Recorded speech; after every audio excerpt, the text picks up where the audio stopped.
Hello les filles, donc je suis super contente de vous retrouver sur ma chaîne YouTube pour une petite fac, donc foire aux questions.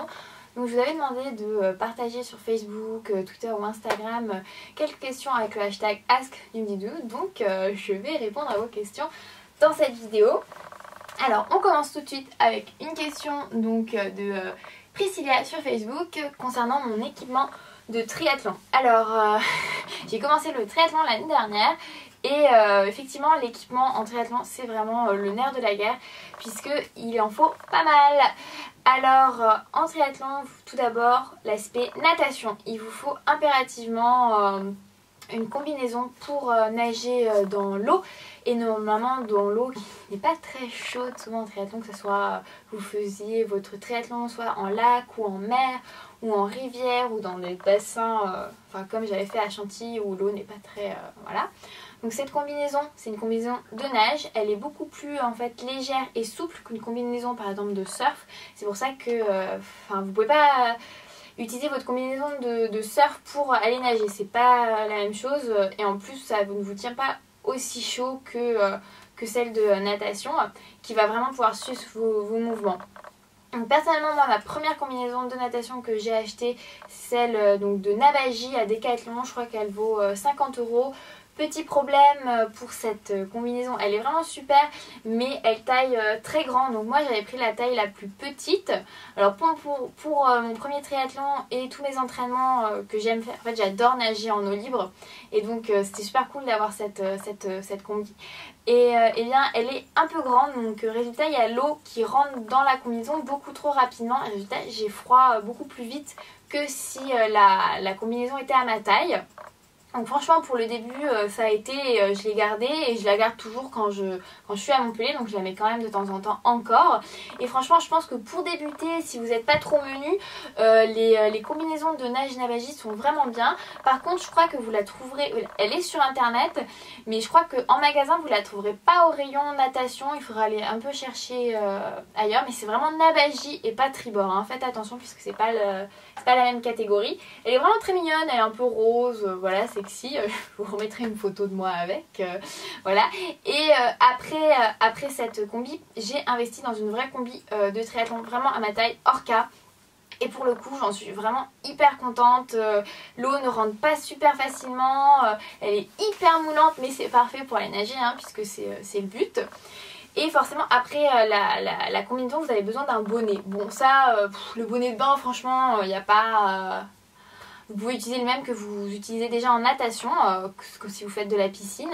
Par contre ce sont les lunettes qui ont besoin d'être un peu plus grandes. Vous allez voir les lunettes de triathlon sont quand même un peu plus grandes. Bon là j'en ai pas à vous montrer, je vous mettrai une photo dans la vidéo. Et elles sont plus grandes, vous avez vraiment une meilleure vue et franchement pour les lunettes de natation en tri, il faut vraiment investir parce que c'est super important de voir où vous allez en fait. Puisque quand vous nagez, vous devez vraiment vous diriger en fonction des bouées, vous devez vraiment voir où vous allez, alors que forcément quand vous êtes dans une piscine c'est tout droit, alors si vous avez un peu de buée ça vous dérange pas, mais franchement avoir de la buée quand vous nagez en pleine mer, vous n'allez pas vous arrêter et faire allez on nettoie, non vous pouvez pas faire ça. Donc il faut vraiment que vos lunettes de nage soient plus grandes, plus larges et vraiment à votre taille, parce que moi j'utilise des lunettes Orca, elles sont vraiment bien mais elles sont un peu trop serrées, donc elles me font souvent mal au contour des yeux quand je les porte. Donc je pense qu'il va falloir que je rechange parce que au-delà de 30 minutes de nage en eau libre ça me fait vraiment mal, donc moi il va falloir que je change. Ensuite après la nage vient le vélo. Alors pour le vélo, en entraînement vous avez besoin forcément d'un vélo un vrai vélo de course. Et là je pense que je peux pas encore bien vous conseiller sur investir ou pas dans un vélo de course.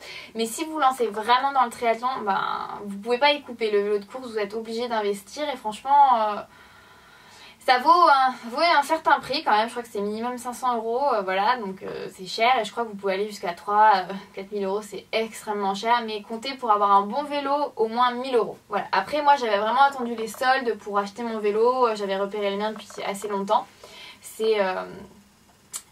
c'est vraiment cher, donc je vous recommande vraiment d'aller essayer, d'aller vous renseigner. Par contre, si vous commencez le triathlon, vous pouvez peut-être vous faire un peu de RPM en salle. Et pour un premier, donc si vous choisissez un format XS ou S, donc les distances sont assez réduites, vous pouvez... Je pense que vous pouvez, normalement, si vous connaissez une boutique de triathlon pas loin de chez vous, vous pouvez tout simplement louer un vélo et même louer une combinaison de natation. Donc moi, c'est ce que mon copain a fait pour son premier triathlon. Il a loué sa combinaison, il a loué son vélo et il n'y a pas eu de problème du tout. Après, il avait déjà l'habitude des vélos de course parce que franchement, un vélo de course, ça ne se conduit pas du tout comme un vélo de ville. Il faut vraiment trouver son équilibre. C'est très très léger et, ah voilà, il y a un. Ensuite nous on a forcément nous on a les pédales automatiques, donc ça fait pas très longtemps que je m'y suis mise, ça y est, parce que je les ai eu pour mon anniversaire, donc en août, et j'ai commencé je crois vraiment à m'y mettre en septembre, et ça change la vie, mais pareil ça c'est encore un équipement au-dessus, parce que si vous débutez vraiment concentrez-vous sur la combi, le vélo, c'est un peu la base, et après vous pourrez voir les accessoires, mais vous allez voir que le triathlon... Enfin, c'est vraiment un investissement si vous y mettez. Autant c'est super amusant. Après le matériel, c'est le prix, l'investissement c'est vraiment super cher. Donc c'est pas un loisir finalement hyper accessible en termes d'équipement.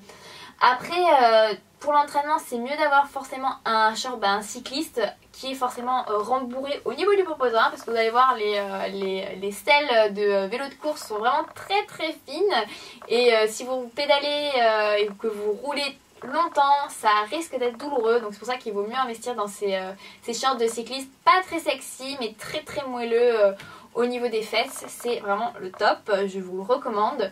Par contre en compétition, forcément sous votre combinaison normalement vous portez en fait une trifonction. Donc la trifonction, lorsque l'eau n'est pas trop froide, vous n'êtes pas obligé de porter la combinaison, la trifonction suffit. Donc vous allez voir, je vais vous mettre une photo de moi en trifonction. C'est en fait le tissu est à la fois c'est à mi-chemin entre un tissu maillot de bain et un tissu dry fit, un peu comme un t-shirt de running, et ça vous permet de faire la natation, donc de sécher, de faire le vélo, puisque c'est un tout petit peu rembourré au niveau des fesses mais pas autant qu'un cycliste, et ensuite ça tient vachement le coup, c'est vraiment anti-frottement dès qu'il s'agit de courir. Donc trifonction c'est tout simplement comme le triathlon, c'est à dire que vous allez pouvoir la porter pour tous les sports. Donc moi personnellement j'ai investi dans une trifonction pour mon deuxième triathlon, parce que franchement le premier c'était une catastrophe. Ma brassière n'a pas du tout séché entre le vélo et la course, donc c'était hyper mouillé et ça frottait vachement quand je courais, hein. Et ben vêtements mouillés, je vous recommande pas de faire du sport avec, c'est vraiment pas confortable. Donc en sortant de l'eau, je préfère avoir ma trifonction, même si forcément c'est pas autant rembourré au niveau du popotin. Donc cette trifonction c'est vraiment quelque chose je pense à avoir, et malheureusement je n'en ai pas trouvé du tout à Decathlon, et là il a fallu que je me dirige vers Orca, donc c'est la marque, c'est un peu THE marque. Vous avez Nike pour le running, et ben vous avez Orca pour le triathlon, je vous la recommande vraiment, je suis hyper fan de ces matériels, mais forcément c'est un peu cher, voilà. Et le problème du triathlon c'est, honnêtement, en triathlon, tout ce que je trouve, que ce soit, c'est super cher. Donc vraiment, c'est pas un loisir qui est finalement très accessible, malheureusement. Ensuite, donc cette trifonction, vous la portez plus en compétition. À l'entraînement, vu que vous pouvez pratiquer chaque sport individuellement, le mieux c'est d'investir dans un petit cycliste et forcément des t-shirts. Vous n'êtes pas obligé d'investir tout de suite dans une veste pour le vélo, un pull pour le vélo, mais forcément, au bout d'un moment, vous serez plus à l'aise avec ça. C'est ce que je vous conseille. Ensuite,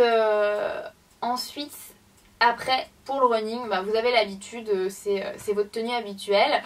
En compétition, forcément, le but étant de passer entre chaque sport le plus rapidement possible. Donc quand vous sortez de la natation, si vous avez des pédales fixes, donc avec les chaussures qui se fixent, des pédales fixes, des chaussures qui se fixent sur les pédales, en fait vous essuyez vos pieds, vous mettez vos baskets, enfin vos chaussures, et après quand vous revenez du vélo, vous enfilez vos baskets. Et souvent ces baskets là, donc personnellement moi je mets des baskets sans aucune couture, donc là c'est pour le coup c'est les baskets Flight Knit Nike, mais avec des lacets élastiques. Donc je vais vous montrer, hop, ces lacets élastiques, ça vous permet en fait de pas perdre de temps à mettre vos lacets en revenant du vélo ou en sortant de l'eau si vous n'avez pas de pédale automatique. Mais et comme ça vous perdez pas de temps donc à faire ces lacets. Après c'est pas non plus hyper confortable. Il faut aussi savoir que beaucoup de personnes, tant que la distance en course à pied est assez assez minime, donc en dessous à peu près entre 5 et 8 km, la plupart des gens courent pieds nus dans leur basket, donc ça c'est à savoir. Personnellement moi c'est ce que je fais aussi, mais au-delà de 8 km je préfère m'arrêter, mettre des chaussettes, parce que franchement les frottements que ça engendre, le fait d'être pieds nus dans des baskets, c'est vraiment, ça peut générer des énormes ampoules qui vont vous gâcher cette dernière étape du triathlon. Donc je récapitule pour la course, c'est votre équipement habituel en entraînement, il n'y a pas de souci. Si vous êtes en compétition et que vous portez une trifonction, bah c'est réglé. Attention quand même pour la trifonction, il faut mettre une brassière en dessous, hein, parce que voilà, hein, enfin personnellement moi je t'ai mis une brassière en dessous, mais apparemment on n'est pas obligé, normalement c'est assez soutenu. Bon, ça dépend des avis de chacun. Et pour les baskets, mettre des lacets élastiques, comme ça vous n'avez pas en fait à faire vos lacets, vous enfournez vos pieds dans la basket et c'est parti. Voilà, au-dessus de 8 km, de préférence, hop, vous mettez des chaussettes, c'est quand même vachement plus confortable. Voilà. Donc ça fait beaucoup d'équipements comme vous le voyez, et forcément j'ai envie de rajouter, il vous faut aussi une montre multisport qui puisse vous suivre pour la natation, le vélo, la course. Voilà, de suite ça commence à prendre de l'ampleur pas possible, mais j'adore le triathlon, je m'éclate, j'adore faire ça. Donc franchement si vous avez envie de vous lancer, ne soyez pas rebutés par l'équipement. Je pense qu'il y a vraiment toujours moyen de trouver à Decathlon ou même de louer pour les compétitions. Vous n'êtes pas tout de suite obligé d'investir beaucoup. Voilà, on passe à la question suivante. Aurais-tu des conseils vélo? Alors franchement je suis nulle en vélo, enfin j'essaie de m'y mettre, et le vélo malheureusement le seul conseil que j'ai à vous donner c'est ne pas avoir peur de la vitesse. Vous mettre rapidement aux pédales automatiques, c'est beaucoup mieux. Enfin les pédales auto franchement vous allez voir c'est beaucoup plus facile, même si ça fait peur au début. Ça coûte pas si cher que ça. Vous pouvez trouver des chaussures et des pédales adaptées facilement à Decathlon. Attention, je pense qu'il faut toujours prendre une taille au-dessus. Moi c'est ce que j'ai fait hein, personnellement. Ensuite franchement le vélo il faut pratiquer, il faut rouler, il n'y a pas de secret. C'est vraiment allez-y. Après le mieux c'est peut-être d'essayer de rouler avec des personnes déjà expérimentées si elles ont le temps. Moi c'est ce que j'ai fait au début et ça m'a vraiment aidé. Et surtout n'ayez pas peur de la position, testez, quand vous êtes en ligne droite essayez d'accélérer, enfin vraiment testez-vous et voilà, roulez plusieurs dizaines, centaines de kilomètres, il n'y a que comme ça. Il n'y a que en pratiquant que ça... Alors, j'ai beaucoup de questions sur... mon cœur monte dans les tours, donc c'est ce que j'ai vu. Ensuite, quel programme pour fractionner pour tel objectif. Donc ça, les filles, tous, comme je l'ai expliqué déjà sur mon Snapchat, là, toutes les questions visant en fait la création de planning personnalisé en fonction de vos capacités, ça, c'est quelque chose, c'est un métier, c'est coach sportif. Et tout ça, c'est quelque chose qu'une personne diplômée pourra vous préparer, mais c'est une mission rémunérée ça les filles.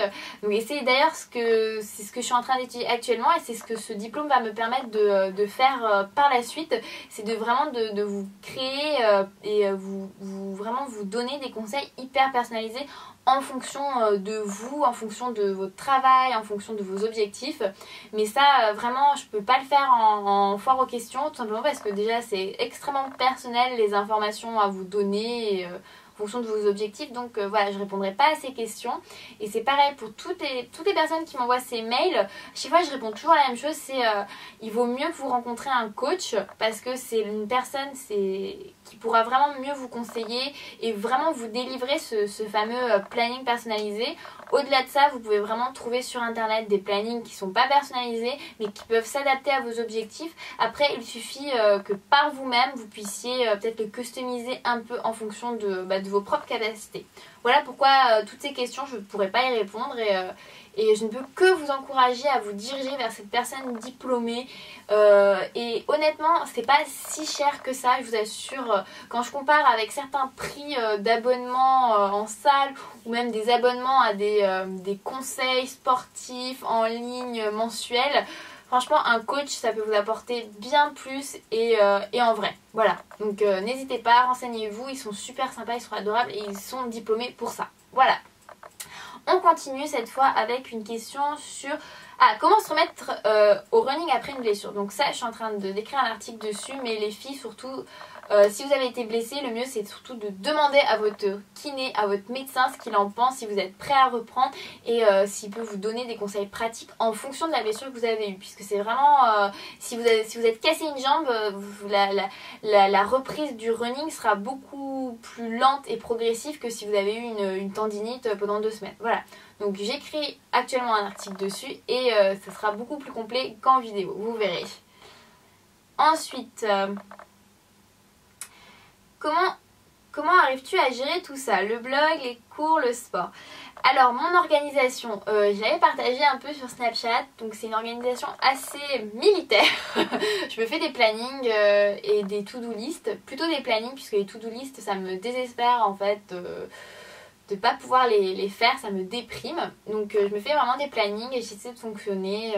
Donc avec les cours, ce qui est bien c'est que mes cours sont en fait très tôt le matin et en début d'après-midi, donc je peux m'entraîner comme ça en milieu de matinée et travailler en fait jusqu'à ma reprise des cours en début d'après-midi et me réentraîner ou faire mon stage, puisqu'en stage je suis en stage le soir dans le club d'athlétisme. Après c'est vraiment de l'organisation et surtout là en fait cette année c'est un peu la limite de l'organisation, c'est que j'ai pas assez d'heures dans ma journée, résultat je dors pas assez puisque je me couche très tard alors que je devrais me coucher beaucoup plus tôt puisque je me lève à 6 heures tous les jours. Et donc je suis vraiment en manque de sommeil et ça se voit, ça se ressent, je fais des fautes et je passe à côté de certaines choses, de certains mails et je suis obligée de faire des choix dans mes activités. Mais c'est vraiment de l'organisation et beaucoup de détermination puisque pour moi c'est... En fait, j'essaie vraiment de garder du temps pour les choses qui me passionnent et pour garder du temps, il faut trouver du temps. Souvent on dit oui j'ai pas le temps de faire ci, j'ai pas le temps de faire ça. Si en fait on a toujours du temps, on a tous 24 heures, c'est juste qu'il faut les dépenser en réfléchissant à comment on veut s'organiser. Mais je dis pas qu'il n'y a pas de sacrifice à faire, mais malheureusement c'est une passion et si on veut vraiment vivre sa passion et tout en menant d'autres projets, plus les cours, il faut juste s'organiser. Et comme je l'ai montré sur Snapchat, par exemple pendant mes révisions, je révisais, ensuite j'avais prévu une petite case pour la course à pied ou pour un sport dans la journée, ensuite j'avais prévu manger, j'avais prévu 1 heure pour le blog, 1 heure, des fois c'est 2-3 heures, mais vous verrez, plus les articles sont longs et complets, plus ça demande du travail et ça se voit peut-être pas. Vous dites ah c'est bon, t'as écrit son article, tac, 10 minutes c'est fait. Et malheureusement non, ce n'est pas le cas puisqu'il faut aussi prendre les photos, choisir les photos, insérer les photos dans l'article, écrire l'article, se renseigner, rassembler des informations, les vérifier. Des fois c'est vraiment très long et des fois c'est très frustrant quand on se voit ah il n'y a personne qui a lu mon article. Mais c'est honnêtement toute la joie que vous me donnez sur les réseaux sociaux, ça compense toutes les petits moments moins bien. Donc honnêtement il faut juste s'organiser, noter ce que vous voulez faire dans la journée et vous dire il faut que je le fasse, il faut que je trouve du temps pour le faire. Un point c'est tout. Voilà comment je m'organise de manière militaire, chaque horaire a un but et des fois c'est très fatigant de s'organiser comme ça, mais c'est la seule manière de pouvoir faire tout ce que j'ai envie de faire. Voilà. Je sais pas si ça a répondu à votre question, mais c'est très... je pense que c'est très très personnel la manière dont on fait ça. Voilà, donc je passe à l'autre question. Alors, pourrais-tu nous dire quel appareil photo tu utilises ainsi que les objectifs que tu as? Donc j'utilise un Canon EOS 70D. Donc l'objectif que j'utilise le plus c'est le 30 mm Sigma, donc c'est celui-là qui est là, qui ne bouge quasiment plus de mon appareil photo depuis que je l'ai acheté en juillet dernier. Pour mes voyages j'utilise aussi, je crois que c'est un 18, je vais pas dire de bêtises, c'est un 18-125, enfin c'est un zoom tout simplement. Et j'utilise aussi un joli 50 mm pour de la macro, des portraits. Voilà, mais honnêtement mon 30 mm je suis enchantée et je ne change pas souvent. Après il faut savoir, un photographe m'a bien expliqué en fait peu importe les objectifs, l'essentiel c'est quand même de savoir utiliser son appareil, c'est-à-dire les réglages. Ça sert à rien d'avoir un super objectif à 1000 € si derrière on ne sait pas l'utiliser, on ne sait pas bien le régler. Donc honnêtement il vaut mieux des fois acquérir les bases avec un objectif peut-être moins performant, mais franchement l'utiliser vraiment à fond vraiment tout son potentiel avec... Quels sont les semi-marathons les plus sympas pour courir son premier semi? Je n'ai pas couru tous les semi-marathons de France et de Navarre, mais j'ai surtout envie de vous dire que le meilleur semi-marathon pour un premier, c'est surtout celui-là de votre ville qui est le plus pratique pour vous, où votre famille peut venir vous encourager, où vous pouvez peut-être faire des repérages, où il n'y aura aucun stress pour retirer le dossard. Honnêtement, c'est vraiment le semi-marathon le plus pratique pour vous. Il n'y a pas de... Après, l'ambiance vient... c'est vrai que l'ambiance est super importante aussi, mais honnêtement... Paris c'est super cool, mais je suis sûre qu'il y a Nantes, Rennes, Strasbourg. Je pense que l'ambiance dépend de chaque ville. L'essentiel c'est vraiment que vous ne preniez pas la tête sur tout ce qui est dossard, que vous ne soyez pas stressé par l'organisation, par prendre un hôtel, qu'il n'y ait personne pour vous encourager. Honnêtement, le mieux c'est le semi-marathon de votre ville, là où il y a vos amis, votre famille, votre petite amie, vos copines pour venir vous encourager. Alors, vous me demandez beaucoup de questions sur la nutrition, notamment avant ou après un marathon. Donc sachez que je vais vous écrire des articles dessus, mais que vous pouvez déjà trouver sur mon blog un article spécial que manger avant, pendant et après une course. Et franchement, je pense que ça répond déjà vraiment à toutes vos questions sur que ce soit marathon ou semi-marathon. Voilà, il n'y a pas trop de prise de tête là-dessus. Et même si on vous dit qu'il faut faire super attention pour le marathon, honnêtement, à part augmenter vos apports de glucides, donc c'est-à-dire manger des féculents, pommes, non pas des pommes, patates, pâtes, riz, quinoa, bref, allez-y à fond. 3 jours avant le marathon, ça c'est le secret, il n'y a pas à dire, c'est que ça. Et après pendant la course, évitez toute fantaisie. Si vous avez déjà testé des gels, moi je suis contre les gels, hein, mais si vous avez envie de manger des gels, bah, testez-les à l'entraînement, hein, ne les découvrez pas pendant la course, hein, surtout si vous peut-être faire une mauvaise réaction, mais voilà, pas de surprise pendant la course. Mais honnêtement, lisez cet article, il y a tout dedans. Ensuite, alors la question c'est, lorsque l'on débute la course à pied, vaut-il mieux se concentrer sur la distance ou sur la vitesse? J'ai envie de dire, concentrez-vous sur les deux. Non, je rigole. Je pense que le mieux c'est d'abord en tant que débutant de faire plus de la quantité. Donc d'acquérir une bonne base, on dit souvent une bonne caisse. Donc essayez plutôt d'apprendre à courir entre au moins 45 minutes voire 1 heure. Voilà, avant de vous concentrer sur la vitesse. Tout simplement parce que après ça sert à rien d'être hyper rapide si vous pouvez pas tenir plus de 5 km, dans le sens où malheureusement les courses en running ça commence à 10 km. Donc il vaut mieux savoir courir au moins 10 km, 1 heure, qu'importe la vitesse, et après commencer à regarder comment vous pouvez améliorer votre vitesse avec des exercices de fractionnés ou même des petites accélérations. Mais voilà, la base je pense c'est d'abord quantité, donc de la distance, avant de passer sur la qualité, la vitesse. Alors, je passe aux questions qu'on m'a posées sur Snapchat. Alors c'est vrai que sur Snapchat, donc on me pose la question pour savoir si est-ce qu'il t'arrive de faire des entraînements en salle? As-tu peut-être une vidéo sur des exercices de muscu en salle, ou est-ce que je fais plus du training chez moi? Alors en fait pas du tout. La plupart de mes trainings ont lieu en salle de sport. Si je vous poste mes trainings à la maison, c'est tout simplement c'est le seul moment où mon copain peut me filmer, me faire un petit snap de moi quand je suis en train de m'entraîner. À la salle de sport, personne ne peut faire un snap. Je peux pas demander à la personne à côté de moi, excuse-moi, arrête de faire tes abdos, fais mon snap pour moi. Non, je rigole. Mais non, je m'entraîne 90% du temps en salle de sport.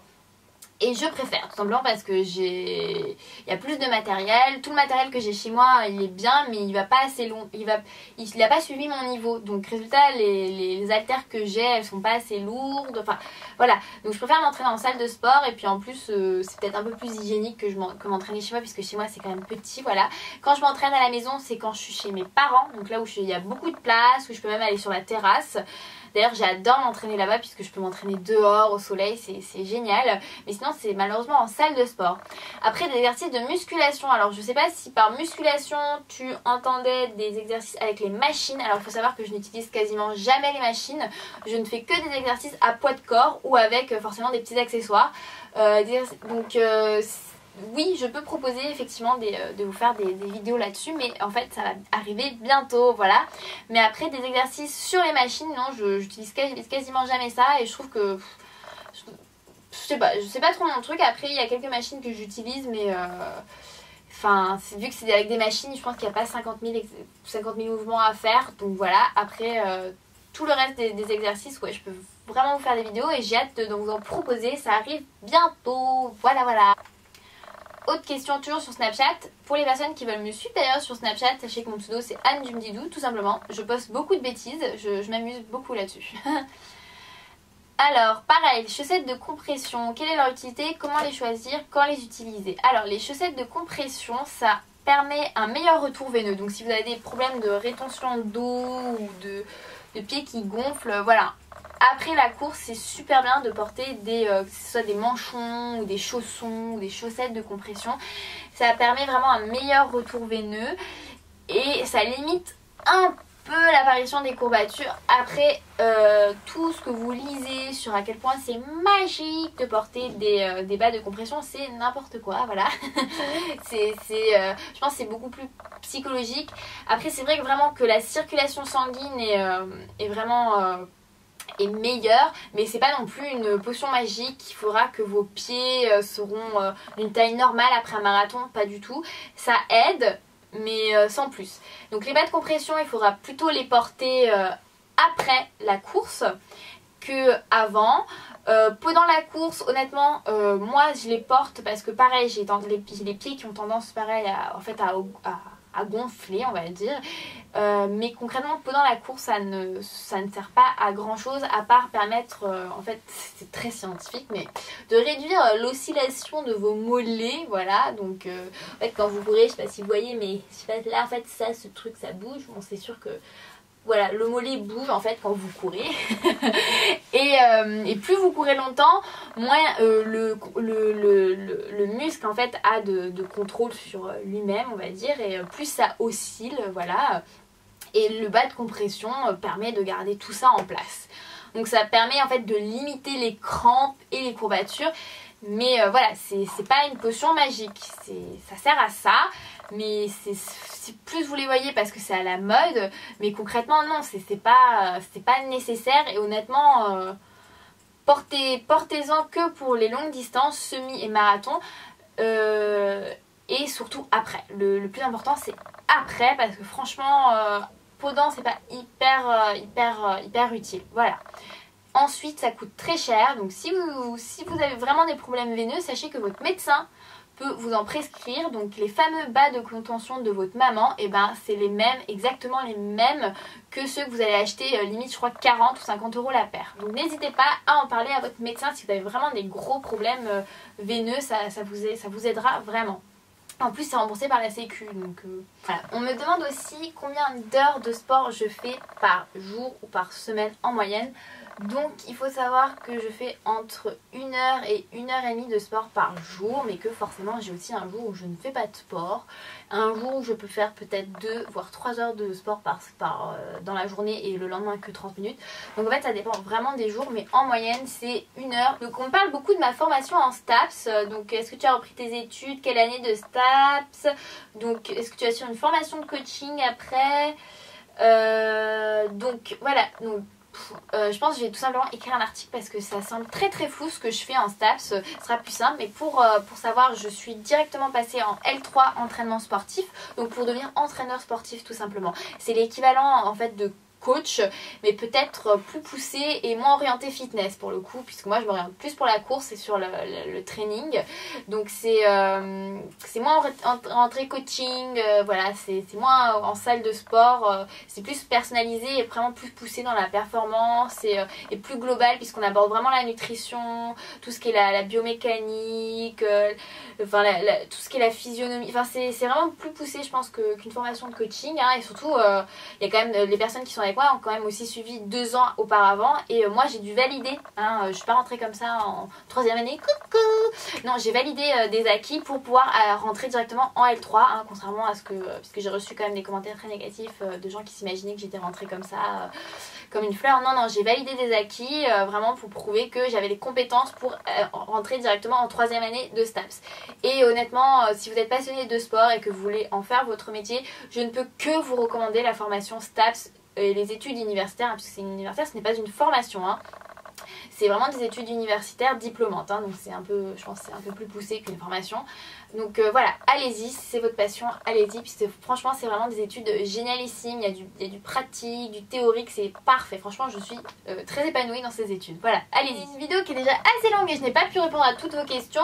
Pour certaines questions que je n'ai pas pu aborder mais j'avais très envie d'aborder parce que je me suis donné une limite en termes de temps, hein, puisque la dernière fois ma vidéo faisait 30 minutes mais là elle va encore faire 30 minutes, hein, c'est catastrophique, je ne sais pas me... Je suis très bavarde. Pour les autres questions auxquelles je voulais absolument répondre, sachez que je vais écrire un article et je vais mettre mes réponses aux autres questions directement à l'écrit pour celles qui ont envie de lire. Voilà. Merci beaucoup de m'avoir écouté et si vous avez d'autres questions, n'hésitez pas à m'envoyer avec que ce soit sur Snapchat, sur Instagram, sur Twitter avec le petit hashtag AskJumdidou. Voilà, n'hésitez pas et puis merci de m'avoir écouté et je vous souhaite à bientôt. Yeah.